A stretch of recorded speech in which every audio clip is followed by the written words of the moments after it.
ඉතින් අද අපි කතා කරන්නේ Samsung ලගේ අලුතෙන්ම රිලීස් වුණ Samsung Galaxy A17 කියන 5G ස්මාර්ට්ෆෝන් එක ගැන.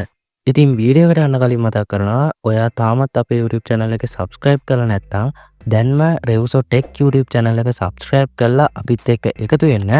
ඒ වගේම notification all දාගන්නත් අමතක කරන්න එපා. එහෙනම් වැඩි කතා නැතුව දැන් අපි බලමු මේ ෆෝන් එක මොන වගේද කියලා.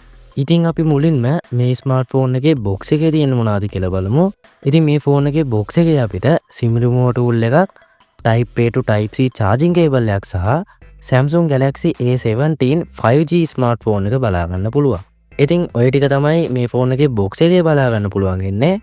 ඉතින් මේ ෆෝන් එකේ කලර්ස් තුනක් බලා ගන්න පුළුවන්. ඒ තමයි black color එක, ඒ වගේම grey color එක සහ blue color එක. ඉතින් දැන් අපි මේ ෆෝන් එකේ build and design එක ගැන කතා කරමු. ඉතින් මේ ෆෝන් එක අපිට glass front tab බලා ගන්න පුළුවන්. ඉතින් මේ ෆෝන් එකේ display එකේ අපිට Corning Gorilla Glass Victus කියන protection එක බලා ගන්න පුළුවන්. ඒ වගේම plastic frame එකක්, glass fiber back එකක් අපිට මේ ෆෝන් එකේ බලා ගන්න පුළුවන්. ඒ වගේම IP54 dust protected and water resistance පාතුකම මේ ෆෝන් එකේ බලා ගන්න පුළුවන්. ඒ වගේම මේ ෆෝන් එකේ බර වෙන්නේ ග්‍රෑම් 192ක්. මේ ෆෝන් එකේ buttons and ports පැත්තට ආවම මේ ෆෝන් එකේ දකුණු පැත්තේ volume control button සහ power button එක බලා ගන්න පුළුවන්. ඉතින් මේ ෆෝන් එකේ fingerprint sensor එක තියෙන්නේ මේ ෆෝන් එකේ power button එකේමයි. ඒ වගේම මේ ෆෝන් එකේ යට අපිට microphone එක, Type C charging port එක සහ speaker එක බලා ගන්න පුළුවන්. ඒ වගේම මේ ෆෝන් එකේ වම් පැත්තේ SIM tray එක බලා ගන්න පුළුවන්. ඉතින් මේ ෆෝන් එකට SIM දෙකක් පාවිච්චි කරන්න පුළුවන්. ඒවත් නැත්තම් SIM එකක් එක්ක SD කාඩ් එකක් දාලා පාවිච්චි කරන්න පුළුවන්. ඒ වගේම eSIM පහසුකමත් මේ ෆෝන් එකේ බලා ගන්න පුළුවන්. ඒ වගේම මේ ෆෝන් එකේ උඩ අපිට තවත් මයික්‍රොෆෝන් එකක් බලා ගන්න පුළුවන්.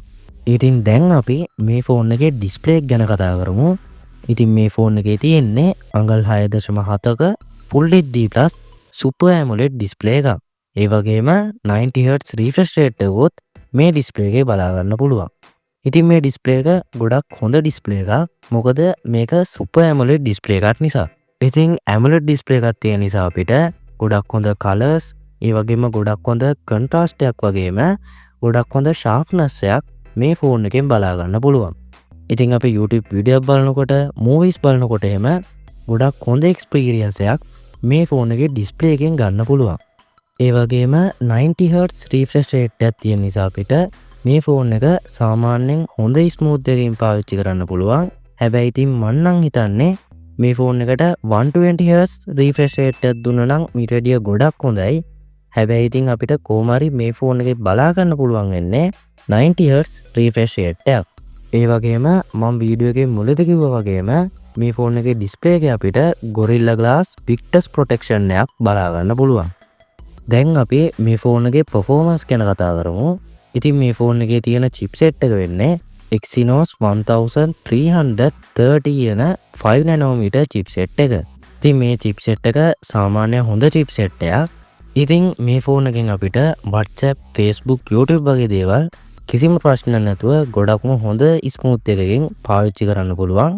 ඒ වගේම මේ ෆෝන් එකේ multitasking පැත්තට ආවම මේ ෆෝන් එකේ multitasking වලදීත් අපිට ගොඩක් හොඳ experience එකක් ගන්න පුළුවන්. ඉතින් apps අතර මාරු වෙද්දී එහෙම අපිට ගොඩක්ම smooth experience එකක් මේ ෆෝන් එකෙන් ගන්න පුළුවන්. ඒ වගේම මේ ෆෝන් එකේ gaming පැත්තට ආවම මේ ෆෝන් එකේ gaming වලදීත් අපිට ගොඩක්ම හොඳ smooth experience එකක් ගන්න පුළුවන්. මේ ෆෝන් එකේ performance ගැන overall ගත්තම අපි එදිනෙදා කරන වැඩ කරගන්න, multitasking වලට, ඒ වගේම gaming වලට එහෙම සාමාන්‍යයෙන් හොඳ performance එකක් මේ ෆෝන් එකෙන් බලා ගන්න පුළුවන්. දැන් අපි මේ ෆෝන් එකේ OS එක ගැන කතා කරමු. ඉතින් මේ ෆෝන් එකේ තියෙන්නේ Android 15 OS එක. ඉතින් Samsung ලා කියන විදිහට මේ ෆෝන් එකේ අපිට major Android updates 6ක් බලා ගන්න පුළුවන්. ඒ කියන්නේ තව අවුරුදු 6ක් යනකම් අපිට මේ ෆෝන් එකේ major updates බලා ගන්න පුළුවන්. ඒ වගේම Samsung ලගේ One UI 7 OS එකත් මේ ෆෝන් එකේ බලා ගන්න පුළුවන්. දැන් අපි මේ ෆෝන් එකේ camera setup එක ගැන කතා කරමු. ඉතින් මේ ෆෝන් එකේ තියෙන්නේ triple camera setup එකක්. ඒ තමයි megapixel 50ක main camera එකක්. ඒ වගේම megapixel 5ක ultra wide camera එකක් සහ megapixel 2ක macro lens එකක්.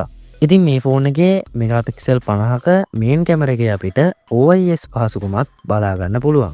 ඉතින් මේ ෆෝන් එකෙන් අපිට හොඳට එළිය තියෙන වෙලාවක පංචි කලර්ස් තියෙන ඒ වගේම ෂාර්ප් ඩීටේල්ස් තියෙන ඩීසන්ට් ෆොටෝස් කැප්චර් කරගන්න පුළුවන්. ඒ වගේම මේ ෆෝන් එකේ වීඩියෝ පැත්තට ආවම 1080p 30fps වීඩියෝස් මේ ෆෝන් එකෙන් රෙකෝඩ් කරගන්න පුළුවන්. ඒ වගේම මේ ෆෝන් එකේ සෙල්ෆි කැමරා එක පැත්තට ආවම මේ ෆෝන් එකේ තියෙන්නේ මෙගාපික්සල් 13ක සෙල්ෆි කැමරා එකක්. ඉතින් මේ සෙල්ෆි කැමරා එකනොත් අපිට සාමාන්‍යයෙන් හොඳ ෆොටෝස් කැප්චර් කරගන්න පුළුවන්. ඒ වගේම මේ සෙල්ෆි කැමරා එකනොත් අපිට 1080p 30fps වීඩියෝස් රෙකෝඩ් කරගන්න පුළුවන්. ඉතින් දැන් අපි මේ ෆෝන් එකේ බැටරි එක ගැන කතා කරමු. ඉතින් මේ ෆෝන් එකේ තියෙන්නේ මිලියම් පවර් 5000ක බැටරි එකක්. ඒ වගේම 25 වෝට් චාර්ජින් ස්පීඩ් එකකුත් මේ ෆෝන් එකේ බලා ගන්න පුළුවන්. ඉතින් ඔයා මේ ෆෝන් එක කෝල් එකක් ගන්න, මැසේජ් එකක් දාන්න, WhatsApp යන්න වගේ පොඩි දේවල් ටිකකට විතරක් පාවිච්චි කරනවා නම් ඔයාට සාමාන්‍යයෙන් මේ ෆෝන් එක දවස් 2ක් වුණත් පාවිච්චි කරන්න පුළුවන්. නැත්නම් ඔයා මේ ෆෝන් එක hard use කරනවා නම් ඒ කියන්නේ එක දිගට social media පාවිච්චි කරලා, එක දිගට YouTube videos බලලා, ඒ වගේම එක දිගට games ගහනවා නම් ඔයාට සාමාන්‍යයෙන් මේ ෆෝන් එක දවසක් විතර පාවිච්චි කරගන්න පුළුවන්. දැන් අපි මේ ෆෝන් එකේ price එක ගැන කතා කරමු. ඉතින් මේ ෆෝන් එකේ version 4ක් බලා ගන්න පුළුවන්. ඒ තමයි 4GB RAM එකක් එක්ක 128GB storage එකක් තියෙන version එක. ඒ වගේම 6GB RAM එකක් එක්ක 128GB storage එකක් තියෙන version එක. ඒ වගේම 8GB RAM එකක් එක්ක 128GB storage එකක් තියෙන version එක සහ 8GB RAM එකක් එක්ක 256GB storage එකක් තියෙන version එක. ඉතින් මේ versions 4ම ලංකාවේදී බලා ගන්න පුළුවන් වේද කියලා නම් හරියටම කියන්න බෑ. ඉතින් මේ ෆෝන් එකේ 8GB RAM එකක් එක්ක 128GB storage එකක් තියෙන version එක සාමාන්‍ය රුපියල් 80000කට ආසන්න මුදලකට මිලදී ගන්න පුළුවන් වේවි. ඉතින් මට හරියටම ගාණක් කියන්න බෑ. මොකද මේ ෆෝන් එක තාමත් ලංකාවට ඇවිත් නැති නිසා. හැබැයි ඉතින් මේ ෆෝන් එක තව ටික දවසේ ඉක්මනටම ලංකාවට ඒවි. සමහර විට ඔයා මේ වීඩියෝ එක බලනකොට මේ ෆෝන් එක ලංකාවට ඇවිත් තියෙන්න පුළුවන්. ඉතින් කොහොම හරි මේ ෆෝන් එක ලංකාවට ආවම මේ ෆෝන් එකේ 8GB RAM එකක් එක්ක 128GB storage එකක් තියෙන version එක සාමාන්‍යයෙන් රුපියල් 80000කට ආසන්න මුදලකට මිලදී ගන්න පුළුවන් වේවි. ඉතින් ඔයා මොකද මේ ෆෝන් එක ගැන හිතන්නේ? අනිවාර්යෙන් කමෙන්ට් එකක් දාන්න. ඒ වගේම ඔයා මේ ෆෝන් එක දැනටමත් පාවිච්චි කරන ගමන් ඉන්න කෙනෙක් නම් ඔයාගේ user experience එකත් අනිවාර්යෙන් කමෙන්ට් එකක් විදිහට දාන්න. ඒ වගේම තාමත් ඔයා අපේ YouTube channel එක subscribe කරලා නැත්නම් දැන්ම Revsut Tech YouTube channel එක subscribe කරලා අපිත් එක්ක එකතු වෙන්න. ඒ වගේම මේ වීඩියෝ එකට like එකක් දාන්න. ඒ වගේම මේ වීඩියෝ ඔයාගේ යාළුවන්ට share කරන්න.